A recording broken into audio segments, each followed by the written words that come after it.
Seja bem-vindo a mais um Prova Final. Meu nome é Gustavo Nicolau. Sou advogado, mestre e doutor pelo Largo de São Francisco e professor de Direito Civil da rede LFG. Nosso programa, como você sabe, é uma parceria entre a TV Justiça e a rede de ensino LFG. E ele é dividido em 3 blocos. No primeiro bloco, o tema do dia. Selecionamos pontos, aspectos de um tema muito relevante do direito civil para abordarmos hoje. Vamos conversar sobre a validade do negócio jurídico, todas as suas implicações práticas e como esse tema vem sendo abordado, inclusive em concursos públicos. No segundo bloco, pergunte ao professor. Alunos de todo o Brasil mandam suas perguntas para o estúdio para que possamos juntos respondê-las. E no terceiro bloco, o X da questão, no qual resolveremos 2 questões que foram objeto de concurso público em anos recentes. Preparados? Vamos falar de validade do negócio jurídico já no nosso primeiro bloco, o tema do dia.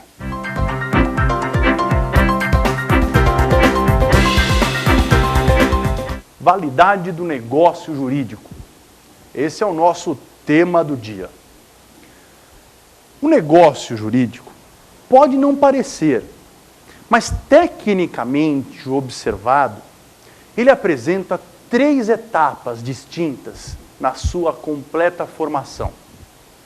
O plano da existência, o plano da validade e o plano da eficácia. Essa noção dos planos do negócio jurídico foi desenvolvida no Brasil por Pontes de Miranda. E por conta disso, até hoje, os doutrinadores dão a este plano o nome de teoria ponteana. Sempre que você ouvir teoria ponteana, lembre-se que estamos falando de existência, validade e eficácia do negócio jurídico. Eficácia é o último plano e significa efeitos concretos. Significa, na prática, aquele negócio jurídico que foi celebrado produz efeitos concretos na vida prática do indivíduo que o celebrou. Por exemplo, num contrato de doação, qual é o efeito prático mais evidente? Qual é o plano da eficácia mais evidente num contrato de doação? O donatário torna-se dono do bem doado. Este é o último plano, o plano da eficácia, dos efeitos concretos de um negócio jurídico celebrado. Num contrato de compra e venda, por exemplo, quais são os efeitos? Qual é o plano da eficácia de um contrato de compra e venda?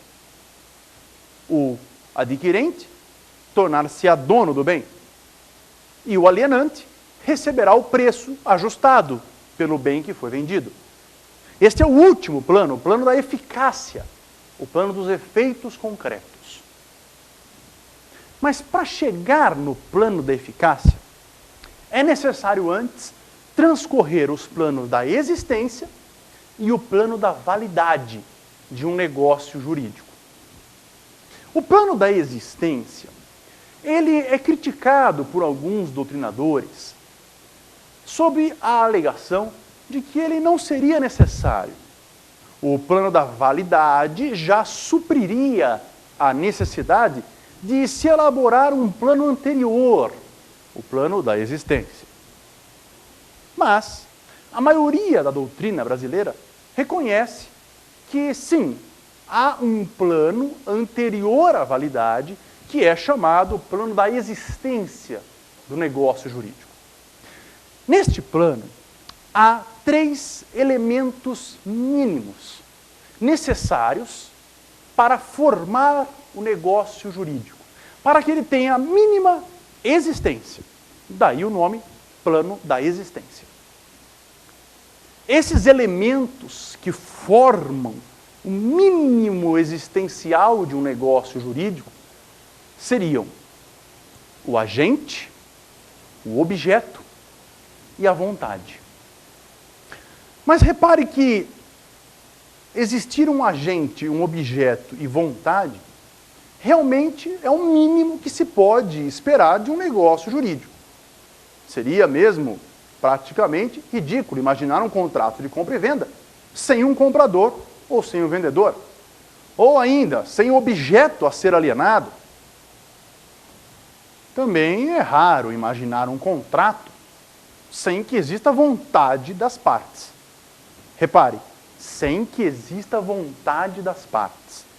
A doutrina dá um exemplo, também não muito comum, de um sujeito completamente amarrado, amordaçado, e que então tem o seu braço conduzido forçosamente, sem que possa agir no sentido contrário, e ele assinando então com a sua mão um contrato que ele não tem a menor vontade de assinar.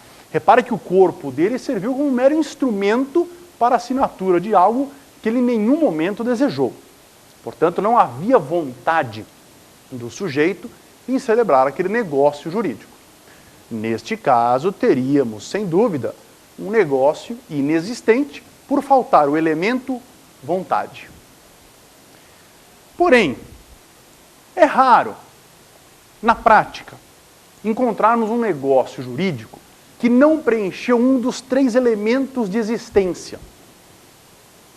O negócio jurídico normalmente esbarra no plano da validade e não no plano da existência. É no plano da validade que se encontra o maior número de problemas e de defeitos dos negócios jurídicos em geral. O próprio Código Civil, no artigo 104, enumera os principais requisitos de validade de um negócio jurídico. E repare como eles guardam relação lógica com os elementos de existência. O Código Civil diz que o negócio jurídico requer para sua validade que o agente que celebrou o contrato seja capaz, tenha capacidade de exercício, capacidade de exercer pessoalmente os atos da vida civil.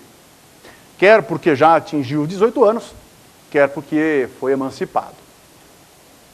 O Código, além de exigir um objeto, exige, como requisito de validade, no artigo 104, que esse objeto seja lícito, possível, ou pelo menos determinável.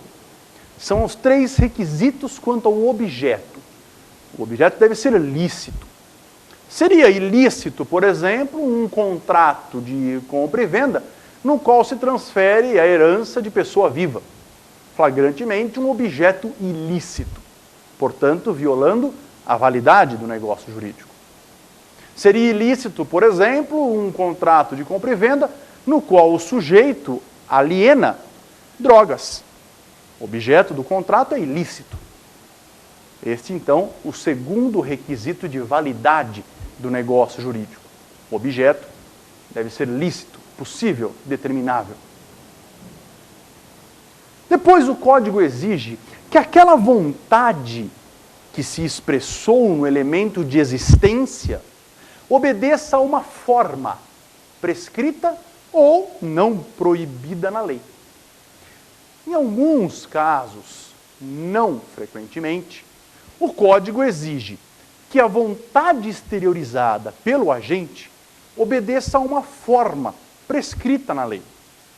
Como o exemplo mais comum, a venda de qualquer bem imóvel exige a escritura pública para a exteriorização desta vontade.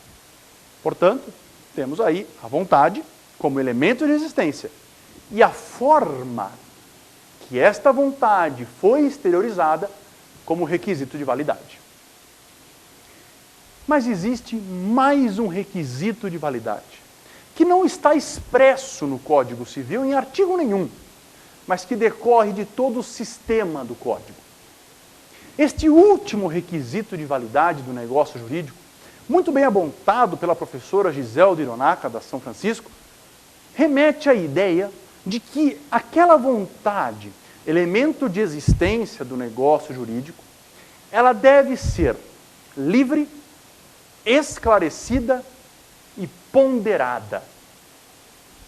livre, esclarecida e ponderada.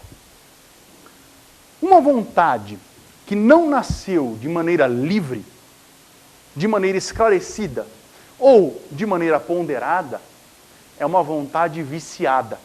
E teremos então um problema na validade do negócio jurídico. Já deu para perceber que estamos falando dos vícios do consentimento. Quando a vontade não nasce livre, temos o vício do consentimento denominado coação moral. Repare, não estamos falando da coação física, que elimina a vontade do agente. Estamos falando da coação moral. A coação moral que tira a espontaneidade, tira a liberdade na formação desta vontade. Quando dissemos que a vontade deve ser esclarecida, estamos nos referindo ao problema dos vícios do consentimento, erro e dolo. Sim, porque se a sua vontade não é esclarecida, porque você se enganou quanto ao negócio jurídico, estamos diante do vício do consentimento denominado erro. Já, se a sua vontade não nasce esclarecida, porque você foi induzido ao engano, estamos diante do vício do consentimento denominado dolo. E por último, a vontade não nascerá ponderada. Não haverá ponderação do sujeito no nascimento da sua vontade, quando o negócio for viciado pelo estado de perigo ou pela lesão. Dois vícios do consentimento previstos no Código Civil, nos artigos 156 e 157, que tratam exatamente de situações nas quais o sujeito pratica um negócio jurídico sob temor de um dano, sob temor de uma situação aflitiva, ou mesmo sob inexperiência. Portanto, a vontade livre, esclarecida e ponderada constitui o último requisito de validade do negócio jurídico. E qual é a consequência de não se obedecer à validade do negócio jurídico? Qual a consequência de não cumprirmos algum dos requisitos de validade do negócio jurídico? Veja, há duas possíveis consequências que decorrem da inobservância dos requisitos de validade do negócio jurídico. A depender da gravidade da violação do plano da validade, a lei reserva uma consequência diferente. Caso estejamos diante de uma grave violação, a lei reserva ao negócio jurídico a grave consequência da nulidade absoluta. Podemos também chamar de invalidade absoluta. Já, se a violação ao requisito de validade não for tão grave, não afetar diretamente a sociedade de um modo geral, mas apenas as partes envolvidas, a consequência será a anulabilidade, também chamada de invalidade relativa. Repare que o plano da validade, uma vez não observado, é o único que apresenta duas gradações. É o único que apresenta duas consequências possíveis. Digo isso porque, caso não seja observado o plano da existência, o negócio será simplesmente inexistente. Caso haja algum fator mexendo na eficácia do negócio jurídico, ele será ineficaz. Porém, caso haja um problema na validade do negócio jurídico, este poderá ser nulo ou anulável, a depender de quão grave é a violação aos requisitos de validade. Logo no artigo 166, inciso 1º, isso fica bem claro. Porque quando o agente que celebra um negócio jurídico é absolutamente incapaz, a consequência que a lei dá é a nulidade absoluta. De resto, a lei não pode tolerar que uma criança de 14, 13, 15 anos celebre um negócio jurídico de monta, de relevo patrimonial, com outra pessoa. Falta ali o tirocínio, a malícia necessária para a prática desses negócios jurídicos. É por conta disso que a lei fulmina de nulidade absoluta qualquer negócio jurídico celebrado pelo absolutamente incapaz. Já o negócio celebrado pelo relativamente incapaz, podemos dar como exemplo o garoto de 17 anos, que compra uma moto, por exemplo. Esse negócio, ele não afeta a sociedade da mesma maneira como aquele negócio realizado pelo menor de 13, 14, 15 anos de idade. Logo, a lei não só protege o agente que celebrou, mas também permite que este negócio produza seus efeitos caso as partes nada façam. É por isso que o negócio celebrado pelo agente relativamente incapaz, ele é apenas anulável. Ele não é nulo. Porque ele ofende apenas as partes envolvidas, não a sociedade de um modo geral. Quando o objeto é ilícito, a lei não tergiversa. A lei fulmina de nulidade absoluta o negócio jurídico celebrado no artigo 166, inciso 2. E quando não se obedece à forma prescrita em lei, a consequência, segundo o artigo 166, inciso 4, também é a nulidade absoluta do negócio jurídico. Por que a lei reservou a nulidade absoluta para a inobservância da forma? Em geral, é assim que acontece, de fato. A lei fez isso porque ela selecionou poucos negócios jurídicos nos quais ela exigiu a forma. Por exemplo, a fiança exige-se por escrito. A compra e venda exige-se escritura pública, desde que seja um bem imóvel. Já que são tão poucos os negócios nos quais a lei exigiu a forma, ela fulmina de validade, invalidade absoluta, caso essa forma não seja cumprida. De modo então que o agente absolutamente incapaz, negócio nulo.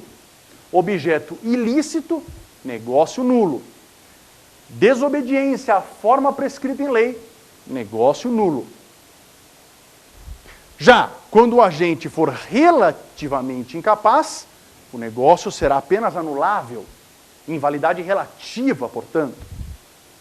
Mas repare que faltou um grande requisito de validade do negócio jurídico.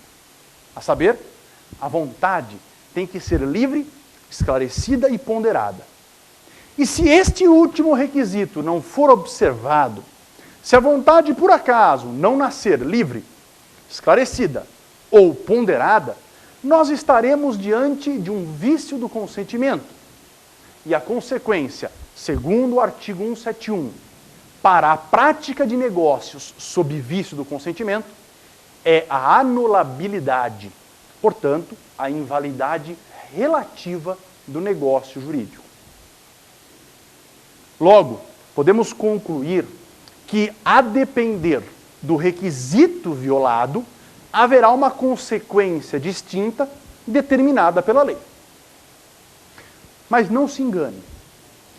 Esses são os casos genéricos. O artigo 104 traz os requisitos de validade genéricos. O artigo 166 traz as hipóteses de nulidade absoluta genéricas do negócio jurídico. O artigo 171 traz hipóteses genéricas de nulidade relativa. Mas nada impede, e é comum que ocorra, que a lei preveja outras hipóteses de nulidade absoluta e de nulidade relativa, para outros casos específicos espalhados pela lei. Esses que nós citamos são aplicáveis e valem para todos os negócios jurídicos. Agente capaz, objeto lícito, forma prescrita em lei, vícios do consentimento, qualquer contrato celebrado deve observar esses requisitos de validade que mencionamos. Mas, veja um exemplo. A lei de locação de imóvel urbano fulmina de nulidade absoluta a garantia plural exigida pelo locador do imóvel. O artigo 496 do Código Civil prevê, por exemplo, a nulidade absoluta da compra e venda de herança de pessoa viva. O artigo 476 prevê a nulidade relativa da compra e venda celebrada entre ascendente e descendente sem autorização dos demais. Ou seja, além dos requisitos genéricos, além dos casos de nulidade absoluta e nulidade relativa previstas de maneira genérica pelo artigo 104, 166 e 171, há diversas outras hipóteses espalhadas pela lei, não só no Código Civil, mas em leis especiais, que fulminam o negócio jurídico de nulidade absoluta ou de nulidade relativa. E isso será analisado em cada questão, em cada tema que será abordado no futuro da matéria específica. De modo, então, que os planos do negócio jurídico são observados nesta escala de existência, validade e eficácia. E é no plano da validade que ocorrem os maiores problemas, que ocorrem as maiores violações e que ocorrem as maiores demandas judiciais para fulminar de invalidade, seja absoluta, seja relativa, o negócio que foi celebrado. A diferença entre a invalidade absoluta e a invalidade relativa decorre exclusivamente do grau de violação da lei.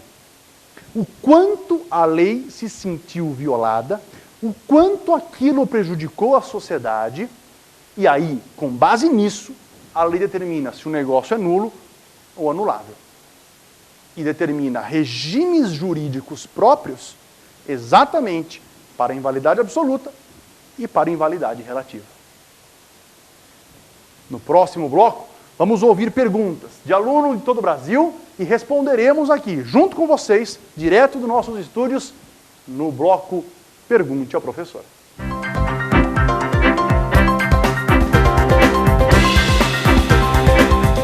Nosso segundo bloco, Pergunte ao Professor. Vamos ouvir as perguntas de nossos alunos e amigos em todo o Brasil e responderemos junto com vocês diretamente dos nossos estúdios. Vamos, portanto, à nossa primeira pergunta. Por que há um tratamento tão rigoroso para a invalidade absoluta e um tratamento mais brando para a invalidade relativa? Muito boa pergunta, José. Pergunta que todo aluno costuma fazer mesmo quando essa matéria é abordada em sala de aula. De fato, José, existe um tratamento diferenciado. A lei dá consequências muito mais graves para a nulidade absoluta ou para a invalidade absoluta do que ela outorga para a nulidade relativa. As consequências para o negócio nulo são muito mais graves do que as consequências para o negócio meramente anulável. O Código reserva diversas consequências graves para o negócio nulo e reserva outras menos graves para o negócio anulável. O porquê desta diferença de tratamento, o porquê o Código é muito mais rigoroso com a invalidade absoluta e muito menos rigoroso com a invalidade relativa, resume-se a uma só frase. Depende da gravidade da violação ao requisito de validade em tela. Depende do quanto a sociedade é agredida, direta ou indiretamente, com aquela violação. Outro dia um aluno me deu um exemplo interessante sobre uma violação ao requisito de validade. Disse-me que num site de vendas estava sendo oferecido um spray antibafômetro. Repare só que estava sendo alienado naquele site um objeto ilícito. E esse objeto ilícito pode parecer bobagem, mas ele acaba agredindo toda a coletividade. Por quê?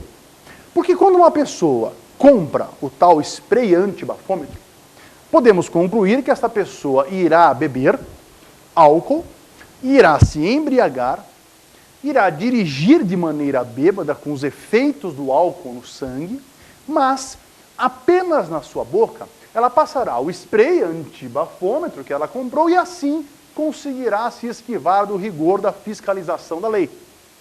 Colocando com isso em grave ameaça toda a sociedade.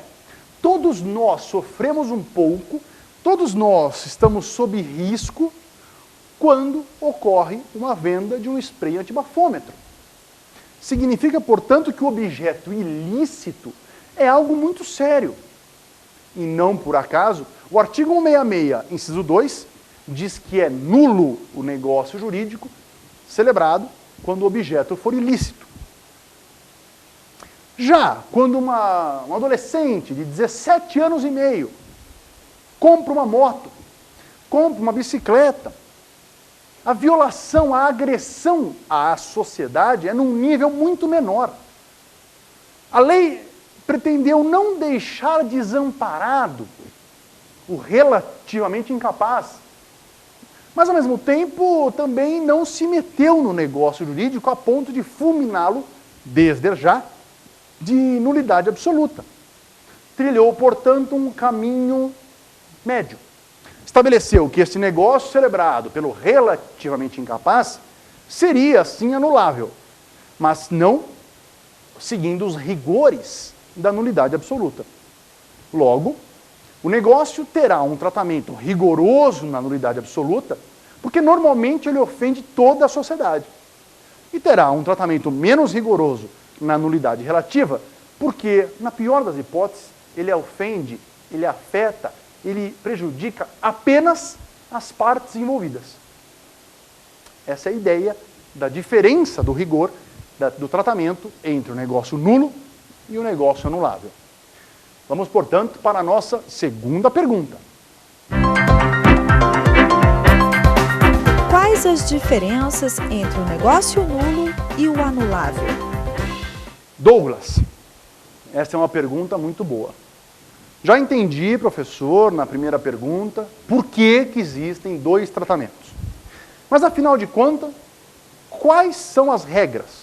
Quais as consequências de um negócio nulo e de um negócio anulável? Afinal, qual é o tratamento mais rigoroso que o negócio nulo sofre e qual é o tratamento menos rigoroso que o negócio anulável sofre? Há uma série de diferenças. Há uma série de regras que são consequência de um negócio ser nulo. E há uma série de regras que derivam do fato do negócio ser meramente anulável. Podemos dizer que há um regime jurídico próprio para o negócio nulo e um regime jurídico próprio para o negócio anulável. No negócio nulo, existem algumas características importantes. Ele não prescreve. O nulo é nulo para sempre. Celebrado um negócio jurídico de monta, de relevo, com uma pessoa de 14, 15 anos de idade, esse negócio será nulo para sempre. Não há um prazo para se pleitear essa nulidade do negócio jurídico. Já o negócio anulável, existe um prazo decadencial. Normalmente, no mais comum dos casos, de 4 anos para se pleitear a anulação. Mas também existe um prazo de 2 anos, que é aplicado para a hipótese de a lei taxar um negócio como anulável e não estabelecer prazo para a decretação de sua nulidade. Além disso, o negócio nulo nunca pode ser confirmado pelas partes. As partes não podem confirmar um negócio nulo. Já um negócio anulável, ele pode ser confirmado pelas partes de maneira tácita ou de maneira expressa. E como é que confirmamos um negócio jurídico de maneira tácita? Simplesmente, nós continuamos a praticar o negócio jurídico, continuamos a exercer aquele negócio jurídico, consciente dos vícios que o inquinam. Desta maneira, o negócio é confirmado. O negócio nulo não pode ser confirmado. O anulável pode.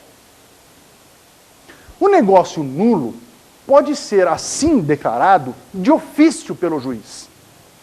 Imagine um contrato de compra e venda celebrado por uma pessoa de 14 anos de idade, na qual ocorre o não pagamento das parcelas do contrato.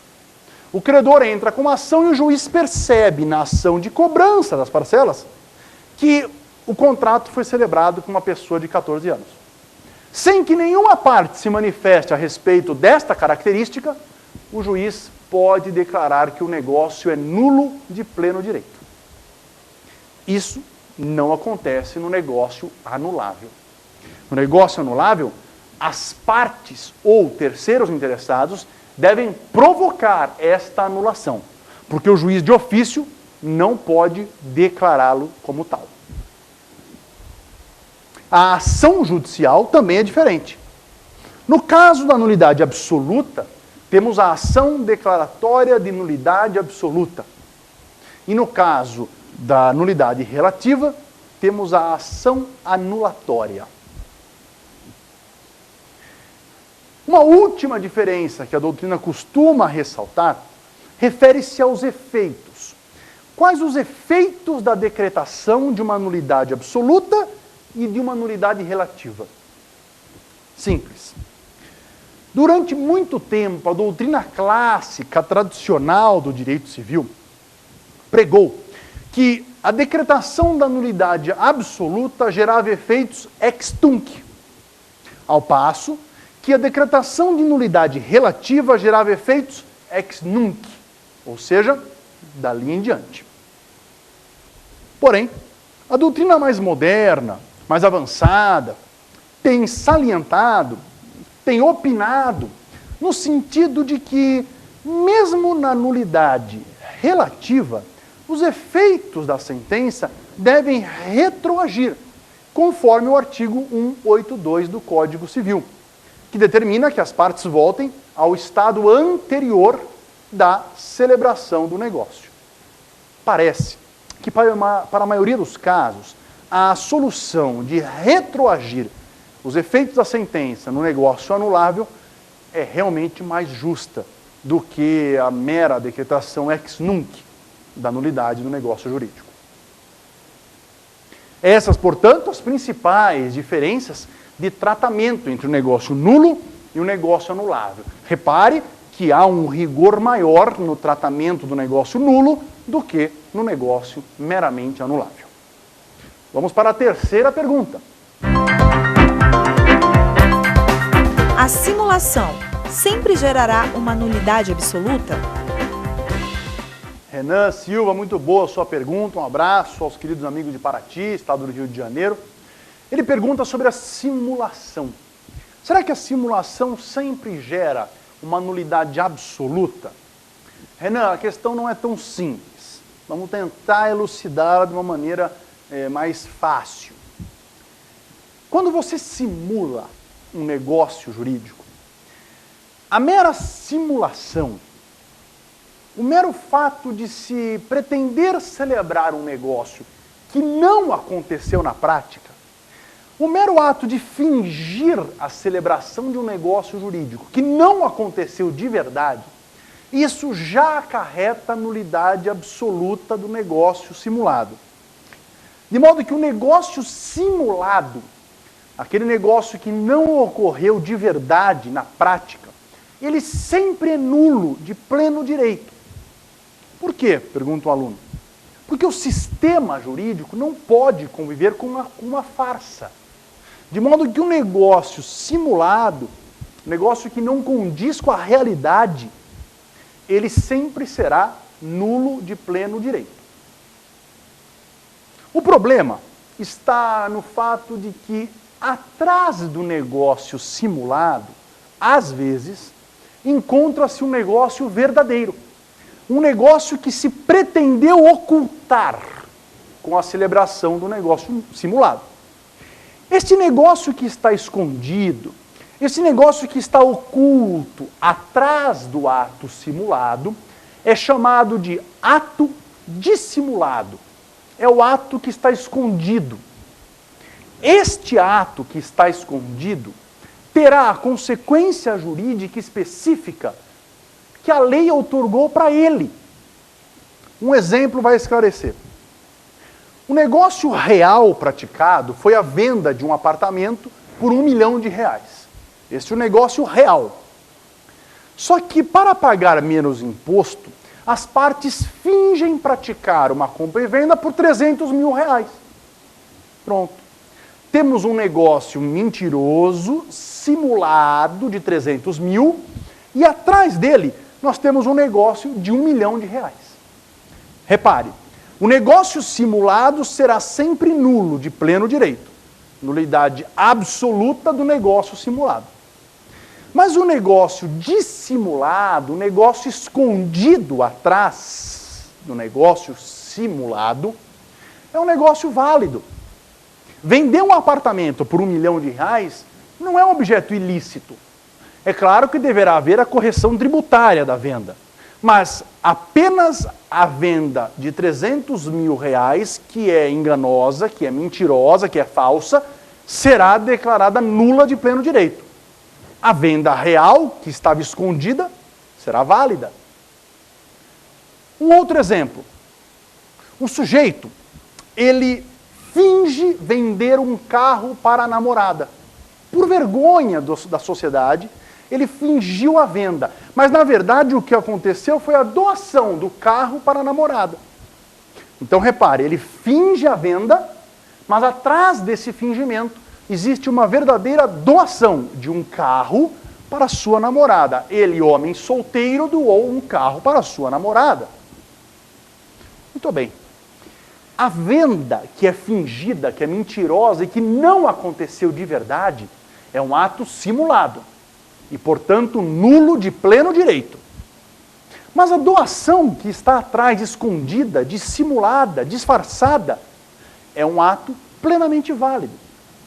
Ou seja, o ato simulado será sempre nulo.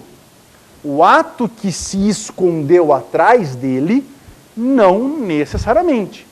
Deveremos observar quais as regras para aquele negócio escondido e, com isso, dar a consequência legal para tanto. Um último exemplo vai elucidar melhor ainda a questão. O homem casado não pode doar um bem para sua amante. Então ele finge a compra e venda, mas ele doa um bem para sua amante, uma casa para sua amante. Veja, o fingimento, nulidade absoluta. Tiramos a compra e venda mentirosa e sobrou a doação para a amante, que tem um grave problema na sua validade.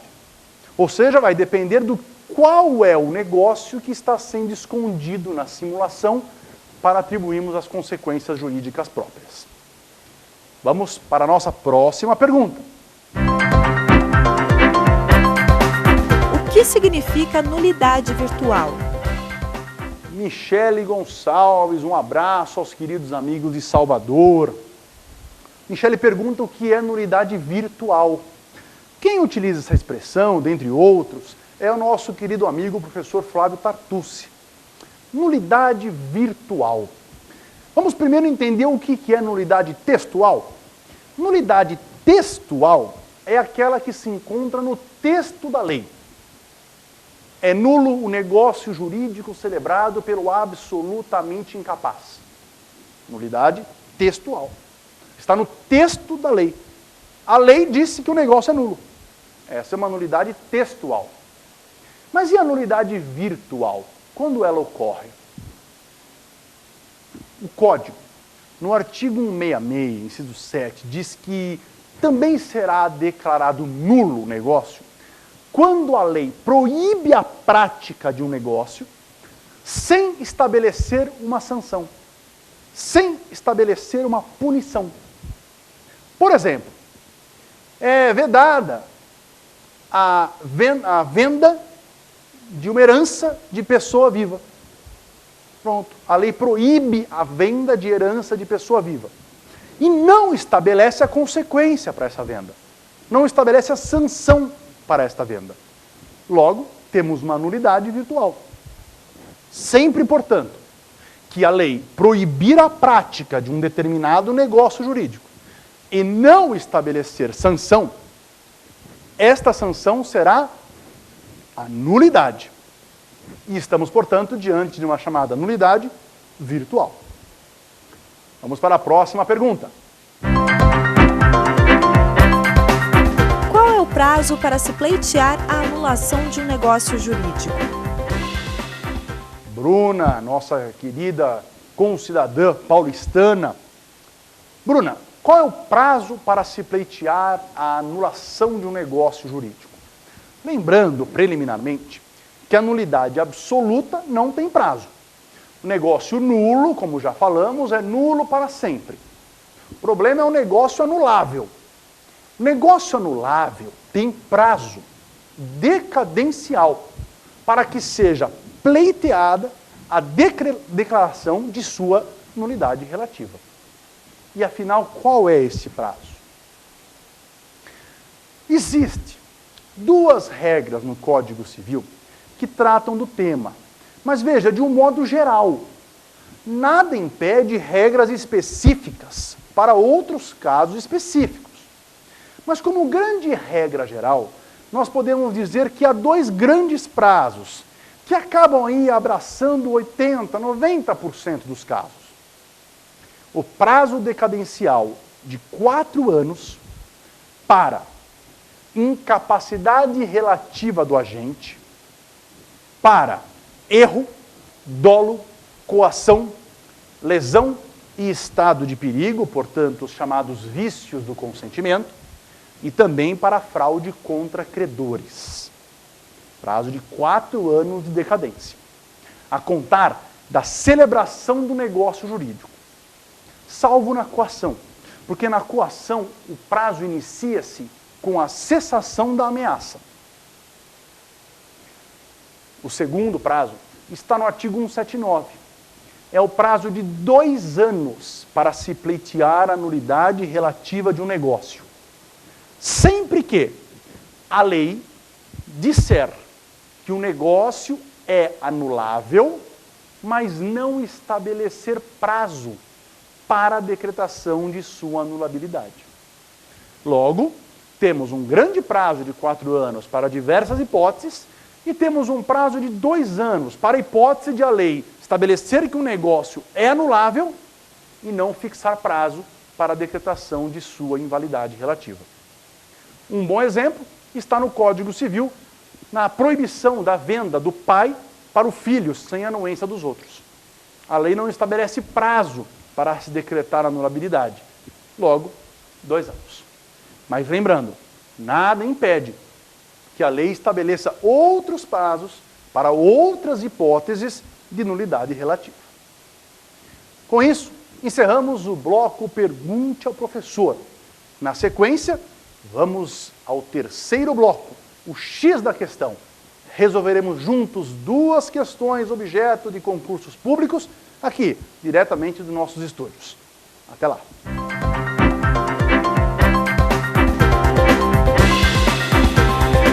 Muito bem, vamos então ao terceiro bloco, o X da questão, no qual resolveremos 2 questões que foram objeto de concursos públicos. Selecionamos uma questão do Ministério Público e uma da magistratura. Vamos então verificar a primeira questão, que foi objeto do concurso público do Ministério Público do Piauí, que trata da nulidade do negócio jurídico.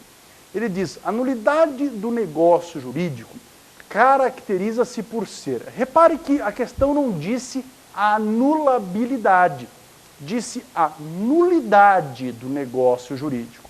Podemos concluir, portanto, que a questão refere-se à invalidade absoluta e não à invalidade relativa. Caracteriza-se por ser a. Imprescritível, está correto, e decretável de ofício, está correto também. Lembramos que o juiz pode decretar de ofício uma hipótese de nulidade absoluta. Mas aí ele conclui, né? Apenas se os envolvidos forem menores. Aqui, esta frase final fulmina toda a assertiva. A assertiva A está errada justamente por conta desta frase final. O negócio nulo, ele é imprescritível e é decretável de ofício em qualquer hipótese, não apenas quando houver menores envolvidos. Alternativa B, insanável e decretável de ofício. Até aqui está correto, porque o negócio jurídico nulo não pode ser sanado, não pode ser corrigido, nem pelo tempo, porque é imprescritível, nem pela confirmação expressa ou tácita das partes. E decretável de ofício apenas se incidir sobre direitos indisponíveis. Mais uma vez, a frase final da alternativa B tem um equívoco, porque o negócio jurídico nulo será insanável e decretável de ofício em qualquer caso, não apenas quando versar sobre direitos indisponíveis. Errada, portanto, a alternativa B de bola. A alternativa C, por vício resultante de erro, dolo, coação ou fraude contra credores. Essa alternativa está errada porque ela está trazendo os vícios do consentimento e também a fraude contra credores.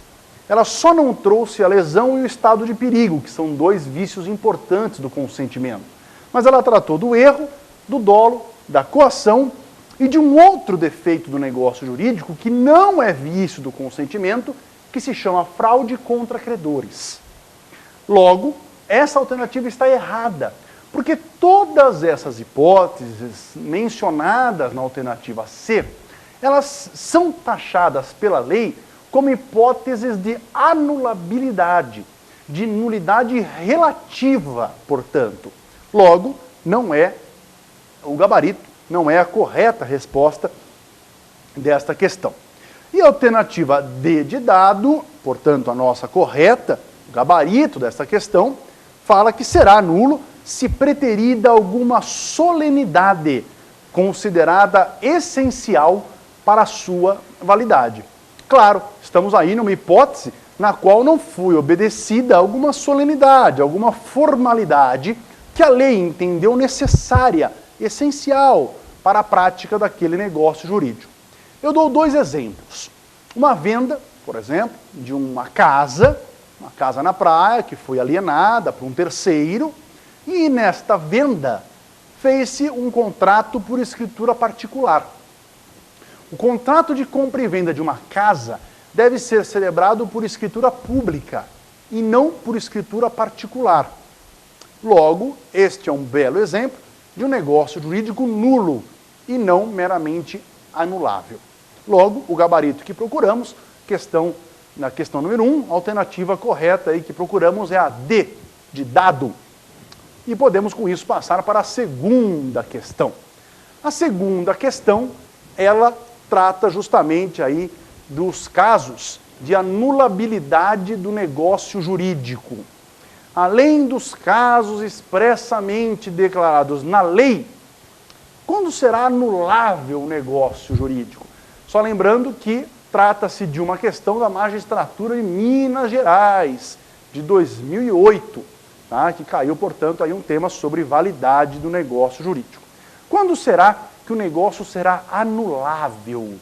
Aprenda a ler uma questão de concurso com muita calma. Apesar do tempo exíguo que nós sabemos que existe para responder às questões, é importante ler cada palavra da questão.